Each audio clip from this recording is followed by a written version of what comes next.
Pag-4 na natin yon. Pang 4 pa lang yun. Di ba sabi ko sa'yo 7?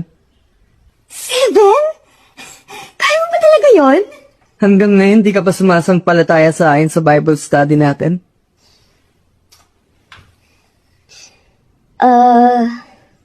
Can I be honest? Sure. Ano ba yun? May pagkakaiba kasi sa atin. Magkakaiba? Okay, isipin mo to ha. Sa Bible study kasi natin, parang ikaw yung New Testament, tapos ako naman yung Old Testament. Meaning? Meaning, may pagkakaiba yung contents natin. Alam mo na, 45 years old ako, ikaw 21. Yung mga alam mo, baka hindi ko na alam.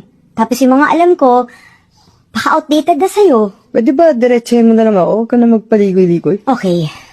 Alam mo ba yung ginawa mo sa akin kanina? Alin dun?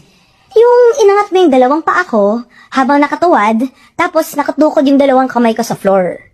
Oh, wheelbarrow. Hindi mo na-enjoy yun?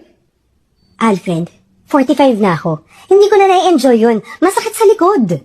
So yung, pain pala yun, hindi yung pleasure? Hindi ko alam.